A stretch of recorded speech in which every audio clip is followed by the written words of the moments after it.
죽음의 성서적 의미.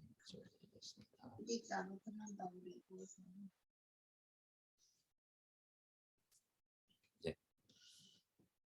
자, 여러분에게 죽음은 어떤 의미가 있을까요? 또 성경에서 말하는 죽음은 어떤 의미가 있을까요? 근데 사실 죽음에 관한 문제에 있어서 많은 분들이 헷갈려하는 것입니다. 이 세상, 이 생 이후에 죽음 저편에 과연 죽음 이후에는 무엇이 있을까? 끝인가? 아니면 새로운 시작인가? 또 아니면 또 그것은 죽음의 경험은 어떤 경험일까? 또 많은 분들이 일반 기독교 가운데서 죽었다 살아나온 사람들의 그 간증들이 꽤 많이 있습니다.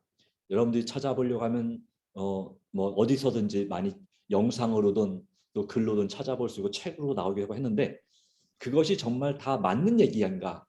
이것도 사실은 우리가 참 그렇습니다. 그러기에 오늘 여기에 시작하는 말씀으로 1981년 이 작가 윌리엄 샤로얀이라는 분이 죽기 직전에 한 신문 기자가 이렇게 말했다고 합니다. 모든 사람이 죽어야 하지만 저는 예외일 걸로 믿어왔습니다. 그러나 저는 이제 어떻게 됩니까? 죽음을 앞두고 한 말입니다. 그러나 이제 저는 어떻게 됩니까? 이 질문은 모든 사람이 궁극적으로 직면해야 될 문제입니다.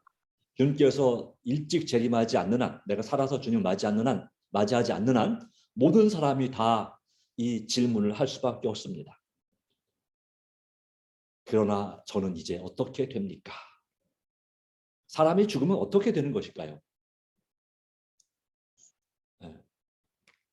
어떤 교회는 이 사람 그 교인이 죽으면 그 첫 예배에 있어서 천국 입성식을 한다라고 하는 느낌을 축하를 하는 그런 장례 예배를 드리는 경우도 있습니다. 우리는 조금 다르지만 어떤 교회 그렇게 생각하는 교회가 있습니다. 그래서 죽자마자 그 사람이 천국에 가 있다라고 하는 생각을 하는 것이죠. 근데 어떤 가르침들은 아무리 생각해도 이 사람은 천국 갈 사람이 아닌데 천국에서 그 사람을 만났다고 하는 것입니다. 이 사람은 분명히 죄 가운데서 갑자기 죽었는데 회개할 기회도 없이 죽었는데 그 사람이 천국에 있다. 그러면 어떤 생각이 드냐면 천국은 꼭 악한 일과 선한 일을 한 거 관계없이 또 회개 여부에 관계없이 아무나 가는 곳이구나. 이렇게 생각할 수도 있는 오해가 생기죠. 그러기에 세상에 이 많은 사람들이 조문을 가서 하는 인사말 중에 하나가 좋은데 가서 편안히 잘 지내라고 또 행복하게 살라고 이런 얘기를 참 많이 합니다. 위로 삼아서라도 본인은 믿지 않을지라도 그 고인에 대해서 가족들에게 좋은 데 갔으니까 너 걱정하지 말아라. 너무 염려하지 말아라는 얘기를 참 많이 하고 듣습니다. 자, 과연 그런가? 이 성경은 이 죽음에 있어서 무엇이라고 가르치고 있는가 하는 부분에 대해 있어서 그 사실에서 우리가 무엇을 말하고 있는지 이 성경 전판에 걸쳐서 이것은 얼마나 중요한 것인지 살펴볼 필요가 있겠습니다. 인생이 어떻게 끝나는지에 대한 이야기에서는 먼저 사람이 어떻게 창조되는지에 대하여 알아야 되는 것도 사실입니다.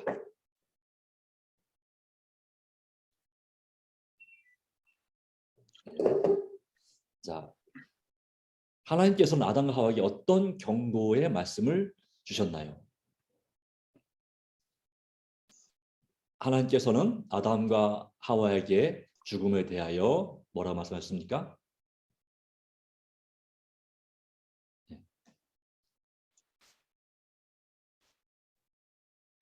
말하기를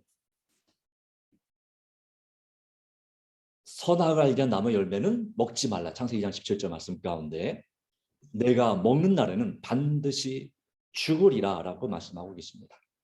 이 불순종의 결과, 순종하면 살고 불순종하면 죽는다라는 사실을 분명히 말씀하고 있는 것입니다. 아담과 하와가 하나님께 불순종하여서 하나님으로부터 분리됐을 때 그들은 죽음을 맞이할 수밖에 없게 되었습니다. 물론 당장 죽지 않았습니다. 마치 선풍기를 틀다가 선풍기를 끄면 그것이 꺼지는 그 선풍기 팬이 완전히 멈추는데 약간의 시간이 걸리는 것처럼 사람의 인생도 그 영원한 세월에 비해서는 이 100년이든 또는 몇십 년이든 어떤 뭐 수백 년이든 수십 년이든지 간에 그 인생은 아주 짧은 시간이 되는 것입니다. 자, 이 사단은 하나님은 반드시 죽는다 그랬는데 사단은 뱀을 통해서 뭐라고 말했습니까? 너희가 결코 죽지 아니하리라. 사탄은 이 하나님의 가르침에 대해서 정면 반박을 했습니다. 그리고 죽으니까 어떤 가르침을 만들었냐면 몸은 죽지만 영혼은 죽지 않는다라고 하는 가르침을 만들어냈고 그걸 사람들에게 믿게 하고자 그 죽은 사람의 형태로 죽은 영의 형태로 이렇게 많은 일들을 하는 나타나는 그런 모습들을 성경에 아주 오랜 고대 세계로부터 그런 신접한 자들, 무당 이런 사람들을 통해서 죽은 자가 있음을 믿게 만들었습니다. 그래서 우리나라에도 옛날부터 도깨비가 있었고 또 뭐 죽은 원혼 뭐 이런 것이 돌아다닌다. 또 유혼 떠돌아다닌다. 또 귀신, 물귀신, 뭐 각종 귀신이 있죠. 뭐 처녀 귀신, 몽달 귀신 같은 별게 다 있었고. 그다음에 일본에서는 요괴 이런 걸로 많이 나왔고요.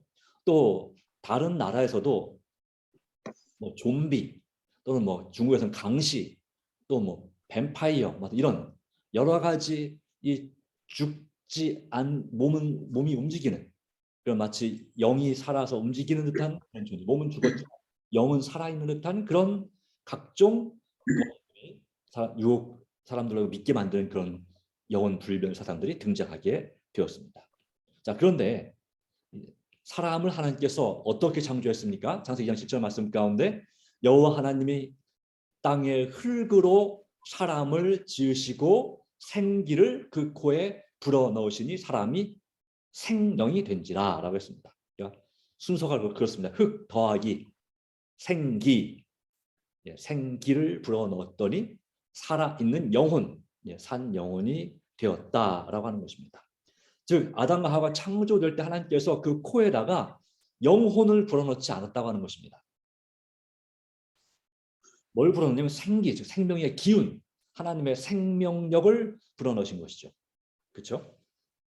그래서 성경은 아담 자체가 영혼이라고 말합니다. 살아있는 영혼, 바로 생령이 된지라 라고 말하고 있습니다. 몸과 생기의 조합을 통해서 하나님 눈에 우리는 그냥 영혼인 것입니다. 그렇기 때문에 우리가 누군가를 구원하고자 할 때 그 누군가를 구원하는 것에 있어서 우리가 영혼 구원이라고 하는 이유도 바로 그런 이유가 있는 것입니다. 여기 영혼 구원은 그 사람의 영이나 혼만 구원하는 것이 아니라 전 존재, 영혼 몸 전체를 구원하는 그런 뜻으로 우린 영혼 구원이라고 말합니다. 성경은 인간이 영혼이 있다가 죽을 때 그 영혼이 하나님께로 돌아간다고 말하지 않습니다. 그런 비슷한 부분이 있어서 사람들이 오해를 사긴 하지만 그렇습니다. 시편 146편 4절에도 사람이 그 호흡이 끊어지면 생기를 뭐라고 했습니까? 호흡이에요. 코에 불어넣은 거니까 호흡입니다. 생기가 끊어지면 흙으로 돌아가서 그날의 그 생각이 소멸하리로다. 그 영혼이 우리가 말하는 우리 전 존재가 소멸된다라고 말하고 있습니다. 흙으로 돌아가고 결국은 재가 돼서 먼지가 돼서 그냥 천연기에 흡수되고 사라지는 것입니다. 우리가 죽으면 우리 몸은 흙으로 돌아가고 그리고 우리의 지금 생기는 우리를 떠나는 것입니다. 생명의 기운이 사라지는 것이지만 그 영혼이 떠난다고 결코 말하지 않습니다. 자, 그런데 이런 말씀이 있죠. 전도서 12장 7절입니다. 흙은 여전히 땅으로 돌아가고 영은 그것을 주신 하나님께로 돌아가기 전에 기억하라라는 말씀을 있어요. 우리말로 번역한 것이 이렇습니다. 이 말을 보니까 어떻게 생각이 됩니까? 영혼 불멸이 맞네 라는 생각이 드는 거죠. 사람의 몸은 죽었지만 흙으로 된 몸은 땅으로 돌아가는 땅에 묻히지만 그 영혼은 하나님께로 돌아가는 거 아니냐. 그러니까 몸이 죽자마자 영혼이 분리돼서 천국 가든지 그렇게 하는 거 아니냐라고 그렇게 해석되어진 성경절이 바로 이 성경절이죠. 그런데 이 욥기 27장 3절에 보면 이 영을 뭐라고 표현했냐면 숨으로 표현했습니다. 숨. 네페시라고 하죠. 네페시. 예, 예, 숨입니다.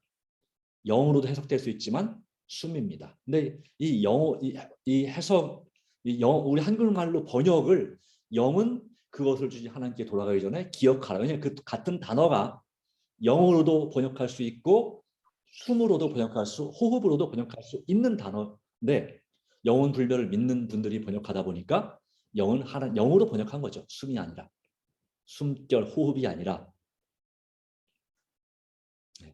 이 같은 단어 여기 전도서 12장 7절의 이 영이라고 한 단어와 이 욥기 27장 3절의 그 호흡이란 단어가 원어상으로 같은 단어라는 것을 기억해야 됩니다.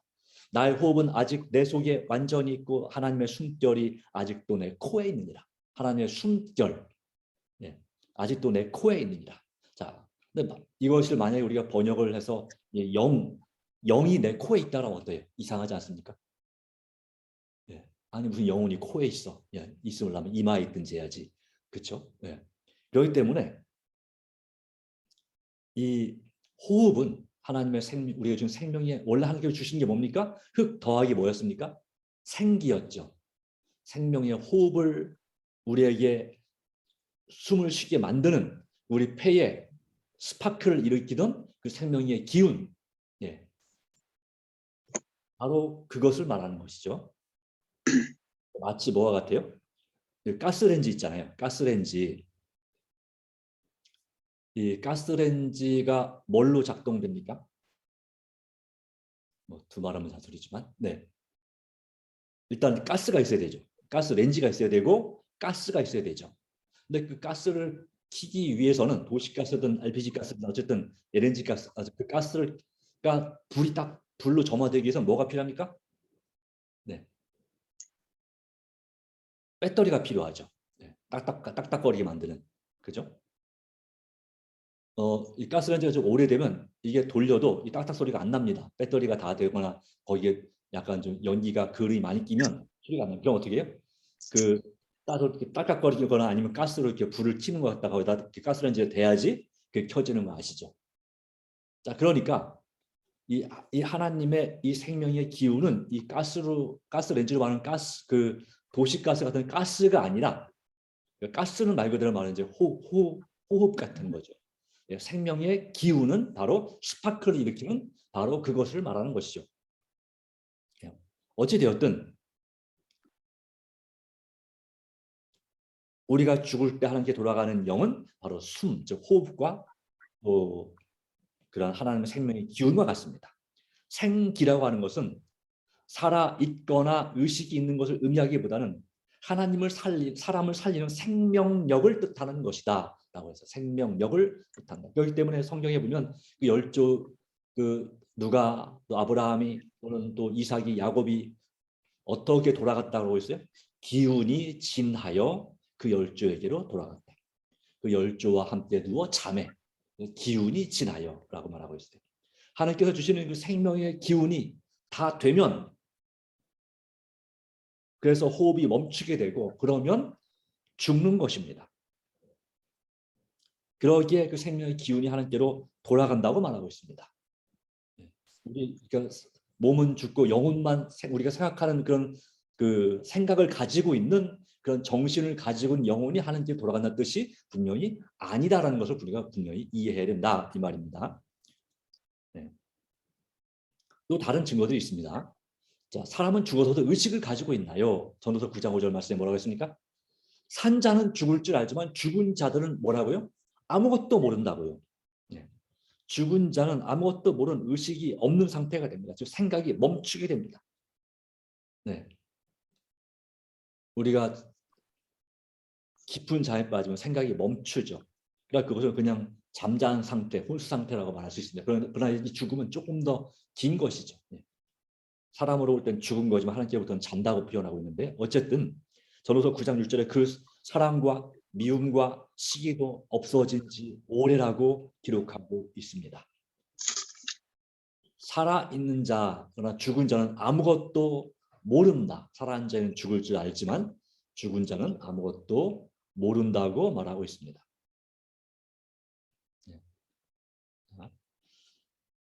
자, 그런 부분을 우리가 생각하면서 더 말씀을 보겠습니다.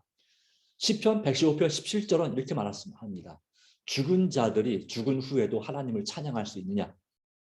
시편 115편 17절은 그렇지 않다고 말합니다.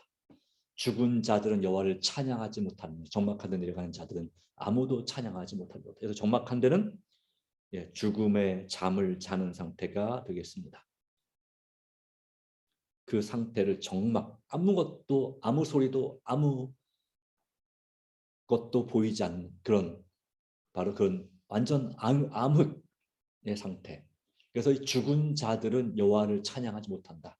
그러니까 악한 자들을 가리키는 것이 아닙니다. 그래서 죽은 자들은 물론 악한 자들을 가리킬 수 있겠지만 죽은 모든 사람들은 하나님을 찬양하지 못한다는 사실입니다. 네. 영적으로 죽었든 육적으로 죽었든 다 마찬가지죠. 실제로 죽었든 또 실제로 죽지 않았든 마찬가지. 하나님을 안 믿는 사람들은 하나님을 찬양할 리가 없겠죠. 살아있지만 그 영적으로 죽은 사람이죠. 그 육적으로 실제로 죽은 사람은 의인이든 악인이든 아무도 하나님을 찬양하지 못한다고 성경은 분명히 말하고 있습니다. 그러니까 만약에 영혼이 살아서, 몸은 죽지만 영혼이 살아서 천국에 가 있다면 그들은 하나님을 찬양하겠죠. 왜 안 하겠습니까? 하늘에 있는 그 영들처럼, 천사들처럼 찬양할 수 있겠죠. 그런데 그것이 아님을 말하고 있습니다. 예수님은 죽음을 어떻게 묘사하고 계신가요? 요한복음 11장 11절과 14절 말씀 가운데 우리 친구 나사로가 뭐라고 했습니까? 잠들었도다. 그러나 내가 깨우러 가노라. 그랬더니 다른 제자가 말했죠. 제자들이 잠들었으면 낫겠습니다. 네. 너무 아플 때는 잠도 못 자니까요. 네. 그랬더니 다시 말씀하기를 나사로가 죽었느니라고 말씀했습니다. 주님은 이 나사로의 죽음을, 또 사람의 죽음을 잠으로 표현하셨습니다. 그래서 우리는 그러니까 죽으면 즉각 하나님 앞으로 가는 것이 아니라 부활을 기대하면서 평안의 잠을 자는 것입니다. 자, 왜 잠으로 표현했을까요? 사실 이 잠들었다, 잔다는 표현은 성경에 적어도 50군데 이상 나옵니다. 구약시대의 여러 왕들이 그 열조와 함께 누웠다, 잔다, 열조에게 돌아갔다, 이 모든 말씀을 다 잠과 관련된 죽음을 잠으로 표현하고 있는 그런 단어들입니다. 자, 왜 죽음을 잠이라고 표현했을까요? 하나님이시기 때문에 그렇죠. 사람으로서는 그 죽은 사람들을 살릴 수가 없습니다. 그러니까 죽었다고 말합니다. 돌아가셨다고 말하는 거죠. 그러나 창조주이신 하나님, 생명의 주님께서는, 우리에게 생명을 주신 분께서는 그 사람을 능히 살릴 수 있기 때문에 잠들었다고 표현합니다. 하나님의 관점에서 죽음은 잠인 것입니다. 그렇기 때문에 하나님께는 죽은 자가 아무도 없습니다. 모두가 다 살아있다라는 말씀이 있죠. 하나님께는 아브라함이나 이삭이나 야곱이나 다 살아있다고 말씀하고 있습니다. 잠들었을 뿐입니다. 그리고 주님께서 부활시키실 것입니다. 악인이든 의인이든 다 잠들어 있는 상태입니다. 그렇기 때문에 악인과 의인은 한 번은 다시 살아나게, 부활하게 되는 것이죠. 적어도 한 번은. 물론 특별 부활까지 치면 어떤 분은 2번 부활했다 죽는 사람도 있습니다. 요한복음 11장 43절 말씀 가운데 죽은 지 나흘이 지난 나사로 예수님 뭐라고 말씀하셨습니까? 나사로야 나오라 그랬어요. 자, 이 말이 무슨 의미가 있을까요? 만약에 이 나사로가 죽어서 그 영혼이 하늘에 가 있으면 뭐라고 해야 돼요? 나사로야 내려오라 해야 돼요. 그렇죠? 내려오라 해야 돼요. 그런데 주님은 이 무덤, 돌무덤 속에 들어있는 나사로에게 뭐라고 했습니까? 나오라라고 말씀했습니다. 어디서 나오라는 것입니까? 또는 올라오라 하지 않았습니다. 올라오라, 뭐 지옥에서 죽은 자의 영혼이 올라오라 하지 않았습니다. 그냥 나오라 그랬습니다. 이것이 큰 의미가 있습니다. 나사로를 하나님께서, 예수님께서 하늘에서 불러내지 않으셨다고 한 증거죠. 그는 죽은 후에 하늘로 가지 않았기 때문입니다. 나사로는 그가 장사되었던 곳에서 불러내셨습니다. 그래서 나사로야 나오라고 말씀하셨습니다. 이 의미를 다시 한번 생각해 봐야 됩니다. 죽음은 성경은 죽음을 잠이라고 말합니다. 특별히 사도행전 2장 29절과 34절에 이 베드로의 설교 가운데서 이 다윗이라는 왕에 대해서 1000년 전에 죽었던 다윗, 아마도 BC 970년에 죽었을 것으로 생각되는 그들의 조상, 유대인의 조상 다윗, 그리고 유대인들이 가장 존경하는 왕이 다윗입니다. 우리나라로 따지면 어떤 왕을 가장 존경하나요? 아마도 세종대왕을 존경할 겁니다. 우리 집회 가운데 그 그림이 나와 있는 그 얘기는 그만큼 그를 가장 우리나라에서 최고로 존경받는 사람이다라는 뜻이죠, 그죠? 네. 자, 그것처럼 이 다윗 왕은 이스라엘 백성들에게 가장 존경받는 사람이고, 또 하나님께서도 그는 다윗에 대해서 나와 마음이 합한 사람이다라고 칭찬할 만큼 그는 의인이었습니다. 그가 큰 죄를 하나 지었는데 그건 무슨 죄였습니까? 그의 아내가 된 솔로몬의 어머니 밧세바와의 간음, 그리고 그걸 감추기 위해서 그 남편이었던 우리아를 전쟁터에서 죽게 만든 그 간음죄와 살인죄가 있었습니다. 그럼에도 불구하고 다윗은 이것을 철저하게 회개했고 용서받았습니다. 물론 다윗이 다른 죄도 많이 졌겠죠. 그러나 그는 죽을 때 정말 의인으로 죽은 것이 분명합니다. 그런데 의인으로 죽었다면 그는 어디에 가 있어야 됩니까? 만약에 죽은 사람의 영혼이 살아있다면 그는 천국에 정말 첫 번째로 갈 만한 그런 사람이 누굽니까? 다윗입니다. 그런데 이 사도행전 2장은 분명히 말합니다. 다윗은 하늘에 올라가지 못하였으나 다윗이 죽어 장사되어 그 묘가 오늘까지 우리 중에 있도다라고 말합니다. 그래서 다윗은 지금 하늘에 없다고 말하는 것입니다. 이 베드로는. 네. 그렇죠. 그럼 어디 있을까요? 여전히 무덤에 있는 것입니다. 무덤에 있는 것입니다.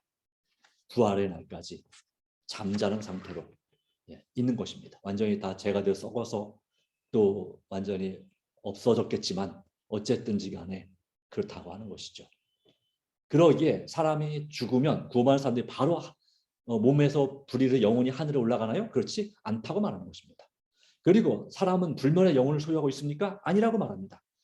에스겔 18장 4절 말씀은 범죄하는 그 영혼은 죽으리라 라고 말하고 있습니다. 오직 하나님만이 죽지 아니함이 있다. 모든 영혼, 모든 사람, 살아있는 영들은 결국은 죽는다. 즉 멸망당할 수 있다는 사실을 말하는 것입니다. 소멸된다라고 하는 것입니다. 그래서 이 영혼도 최후 심판 때는 완전히 소멸되는 그 소멸을 당할 수 있다는 사실을 우리는 기억해야 합니다. 그러면 죽은 의인이 언제 하늘에 올라가나요? 고린도전서 15장과 데살로니가전서 4장에는 부활을 강조하고 있습니다. 이 성경 초대 교회의 이 신약 시대 그 복음의 핵심 내용은 예수 그리스도의 죽으심과 부활이었습니다. 그리고 의인의 부활, 다시 오신 재림을 통한 의인의 부활과 심판, 악인에 관한 심판, 바로 이것이 바로 이 복음의 아주 중요한 내용들이었습니다. 고린도전서 15장 51절로 52절. 보라, 내가 너희에게 비밀을 말하노니 우리가 다 잠잘 것이 아니요 마지막 나팔에 순식간에 후련히 다 변화되리니 나팔 소리가 나매 죽은 자들이 썩지 아니할 것으로 다시 살아나고 우리도 변화되리라. 네. 우리도 변화되리라. 나팔 소리가 나매. 마지막 나팔 소리가 날 때에 예수님의 재림의 날에 나팔 소리와 함께 죽은 자들이 부활하고 그리고 나팔 소리와 함께 소련이 다 변화되리니 죽은 자들이 썩지 않을 것으로 다시 즉 부활한다라고 말씀하고 있죠. 그래서 예수님은 부활의 주님이죠. 성도의 부활을 알리는 나팔 소리는 언제 울리나요? 주께서 호령과 천사장의 소리 하나님의 나팔 소리로 친히 하늘로부터 강림하시리니 그리스도 안에서 죽은 자들이 먼저 일어나고 라고 분명히 기록하고 있습니다. 언제요?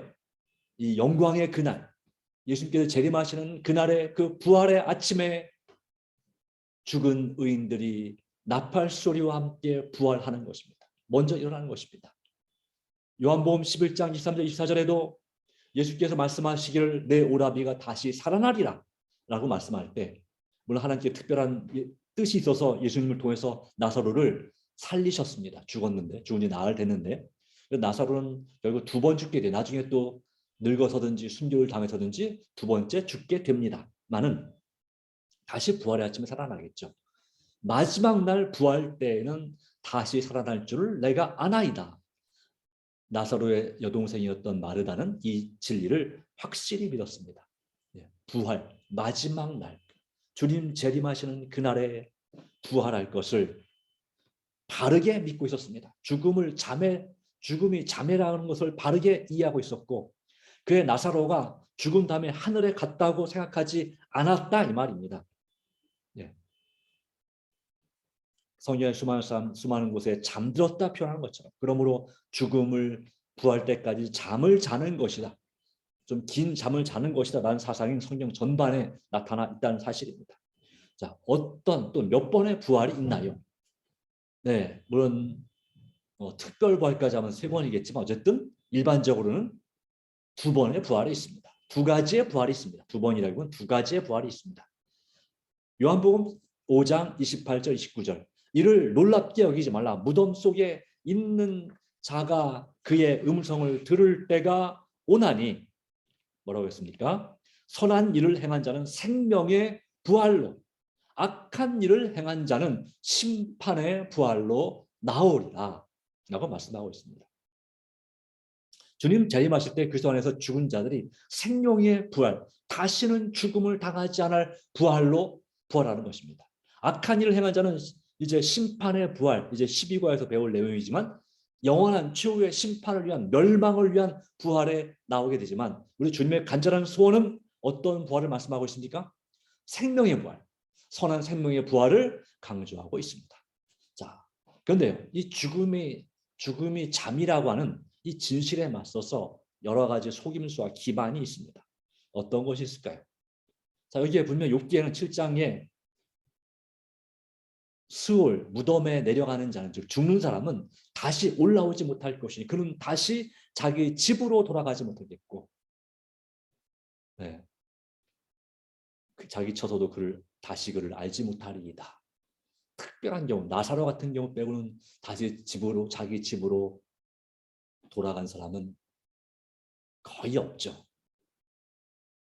구약 시대에 정말 몇 명, 그리고 신약 시대에 몇 명, 신약 시대가 조금 더 많지요. 예수님이 살린 3사람, 그리고 베드로가 살린 1사람, 이렇게 있습니다. 자, 그런데 우리는 어떤 말씀을 보냐면 십자가상의 강도에 대한 예를 어떤 사람이 듭니다. 거기에 그 강도가 누가복음 23장 42절 43절에 보면 이르되 예수여 당신의 나라가 임하실 때에 나를 기억하소서. 예수께서 이르시되 내가 진실로 내게 이르노니 오늘 내가 나와 함께 낙원에 있으리라 라고 말하고 있어요. 이 말씀에 의하면 예수님께서 뭐라고 말씀한 겁니까? 네가 오늘 죽을 텐데 죽는 오늘 나와 함께 낙원에 있게 될 것이다 라고 그렇게 가르쳤다고, 그렇게 말씀하셨다고 해석을 하는 것입니다. 그런데 이것은 이 성경 원어가, 신약 성경이 헬라어인데, 헬라어는 원래 마침표, 쉼표가 특별히 그 가운데 쉼표가 없습니다. 이건 나중에 붙였는데, 이것을 이 오늘이라는 단어가 있는데, 오늘 세메론인가요? 이 오늘이라는 단어에 쉼표를 앞에 붙이는 것과 뒤에 붙이는 것이 해석의 차이가 납니다. 앞에 붙이면 오늘 내가 나와 함께 낙원에 있으리라 이렇게 되는 것이에요. 그런데 뒤에 오늘이라는 단어 뒤에 쉼표를 붙이면 해석이 어떻게 되면 오늘 내가 내게 말하노니 내가 나와 함께 낙원에 있으리라 이렇게 해석이 됩니다. 어떤 차이가 있나요? 네. 오늘 그 죽어서 영혼이 분리돼서 천국에 오늘 예수님과 함께 있게 되느냐, 아니면 예수님께서 오늘 그렇게 약속을 주셨느냐, 그 차이가 있는 거죠. 그렇다면 여러분, 예수님은 과연 그날 돌아가신 금요일에 1월 14일 금요일에 그날 천국에 가셨을까요? 정답은 아니라고 하는 것입니다. 요한복음에 보면 20장에 예수께서 부활하신 다음에 제일 먼저 누굴 만나셨냐면 막달라 마리아를 만나셨습니다. 근데 그 막달라 마리아를 만났을 때 그가 너무 강력해서 예수님의 발을 만지며 경배하려고 하니까 예수께서 뭐라 그랬습니까? 이렇게 거절하시면서 나를 만지지 말라. 내가 아직 아버지께 올라가지 못하였노라라고 말씀하셨어요.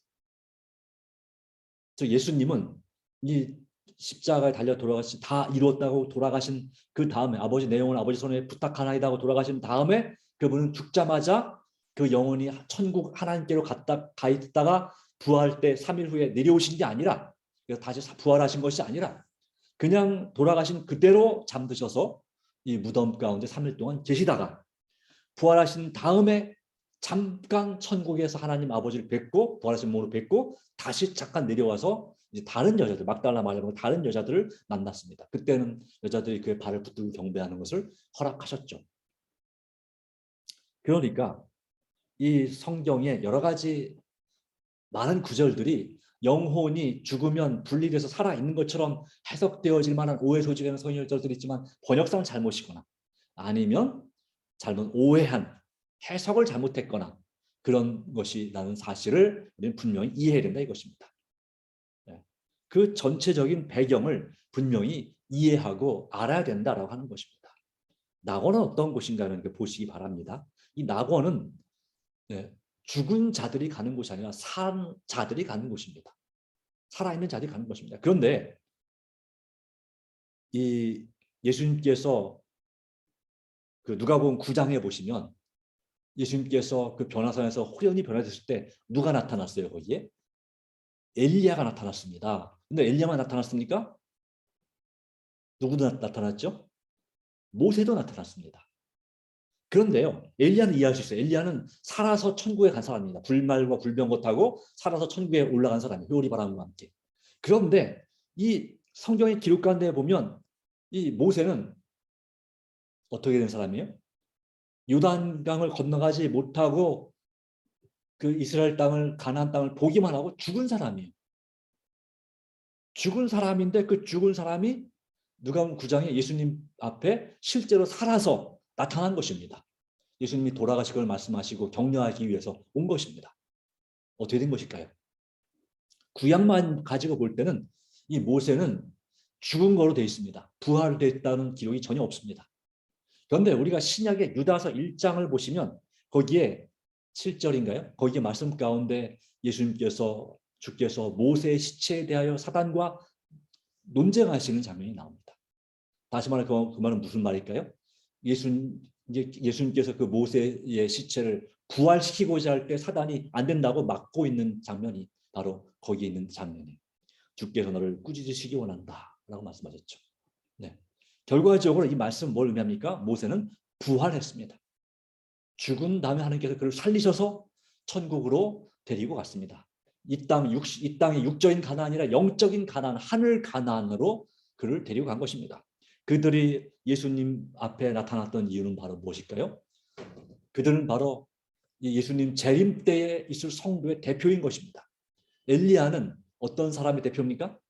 죽음을 전혀 경험하지 않고 살아서 구원받을 승천할 천국에 갈 성도들을 대표하는 것이고, 그리고 이 모세는 어떤 사람을 가리킵니까?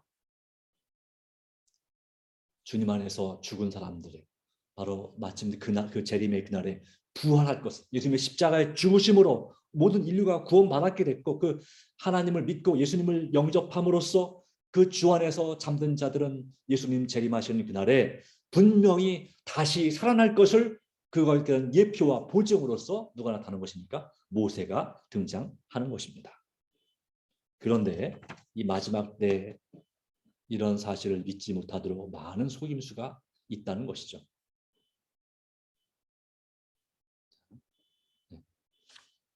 강신술이 퍼져서 이러한 사람들로 하여금 이 죽은 자들의 상태에 대하여서 죽은 자들의 영혼들이 살아있다고 믿게 되는 그것이 바로 귀신의 영이라.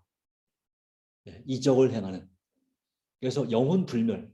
사람이 죽으면 몸은 죽지만 땅으로 흙으로 돌아가지만 영혼은 살아서 천국 가든지 연옥 가든지 아니면 지옥에 가든지 라고 믿고 있는 사람들은 바로 그렇게 알고 그렇게 믿고 있는 사람들은 누구나 다 사단의 속임수, 이 강신술에 미혹될 수밖에 없다는 것이에요. 그러나 죽은 자들 상태가 그 영혼이 살아있는 것이 아니라 그 살아있는 이 영혼, 우리 전 존재가 그냥 말 그대로 잠자는 상태, 죽은 상태, 이 세상에는 아무런 생각과 찬양도 할 수 없는 그런 끊어진 상태라는 사실을 물론 그 나의 죽음에 대한 모든 자료와 기억은 하나님께 있기 때문에 부활의 아침에 부활할 수 있지만요. 예. 그렇게 바르게 이해하고 있는 사람들만이 사탄의 기만 속임수에서 미혹되지 않는다라고 하는 것입니다. 그러면 성경에서 말하는 전체적인 성경의 배경, 죽음은 잠이고 그 죽음의 잠을 깨울 수 있는, 살릴 수 있는 유일한 분이 누구심을 오직 예수님, 바로 구원해 주이시고 부활해 주이신 예수님 믿는 것밖에는 방법이 없다는 사실을 우리는 확실하게 믿어야 될 줄로 믿습니다. 예수께서 요한복음 11장 25절에 말씀하십니다. 예수께서 이르시되 나는 부활이요 생명이니 나를 믿는 자는 죽어도 살겠고 이것을 내가 믿느냐 그랬습니다. 여러분 이 말씀을 믿으십니까? 예수님은 여러분에게 진정한 부활, 여러분이 죽어도 주님 안에서 죽어도 여러분을 온전히 살릴 수 있고 이 세상에서 실패한다 할지라도 주님 안에서 승리, 성공으로 이끌 수 있는 분이시고 이 세상에서 정말 절망 가운데 사는 우리에게 영원한 생명을 약속하시는 바로 주님, 그 주님을 믿고 의지하게 되기를 간절히 바랍니다. 이렇게 말합니다. 이 교재 가운데 만일 사람이 죽은 후에 바로 하늘에 간다면 부활은 필요치 않을 것입니다.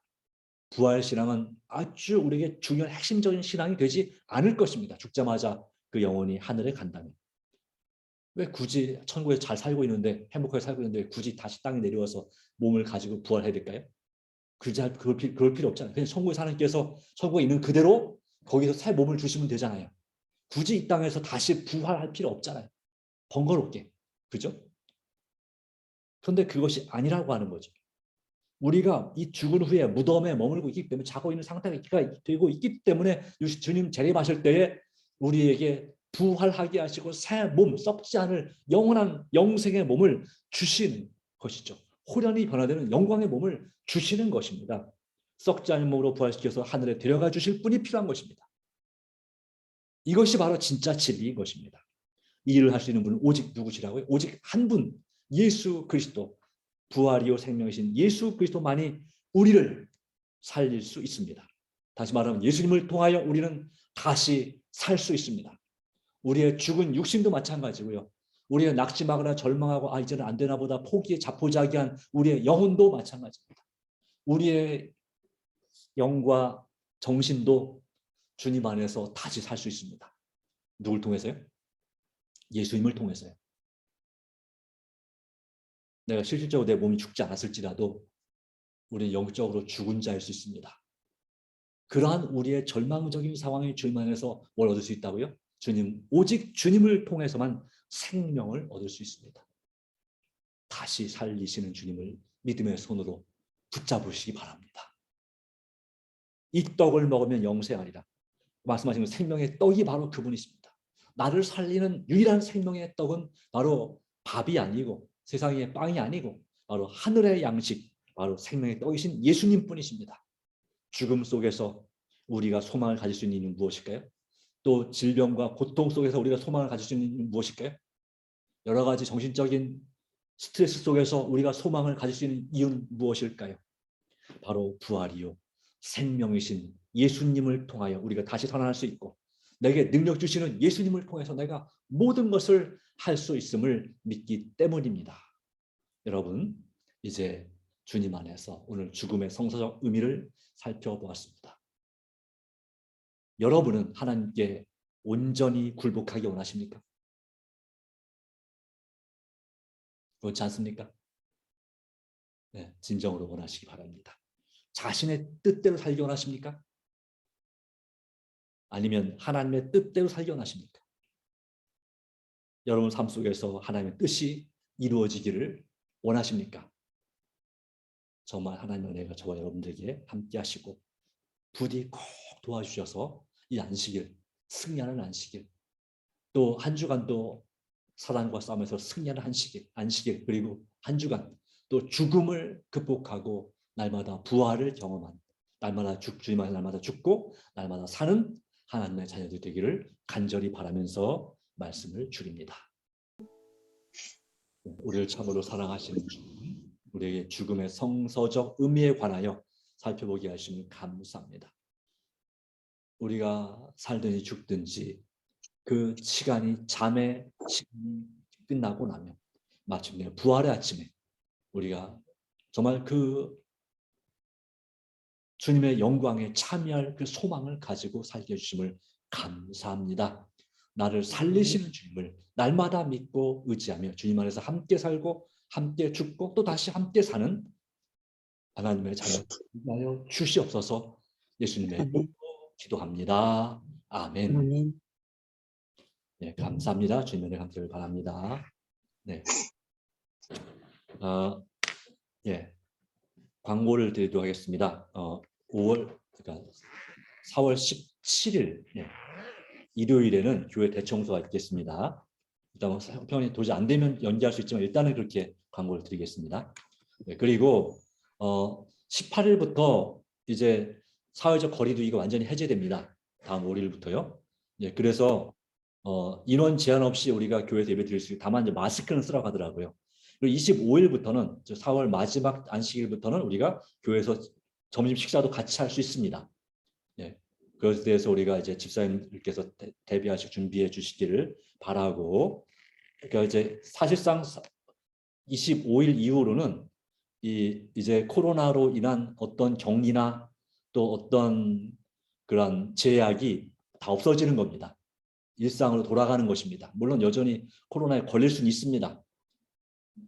그래서 마스크 쓰고 손 씻는 건 좀 조심 늘 하셔야 되겠습니다만은, 그래서 잘 관리하셔서 더 건강하고 행복하게 또 올해 하나님을 섬기게 되기를 바랍니다. 감사합니다. 행복한 안식일 되십시오. 네. 감사합니다.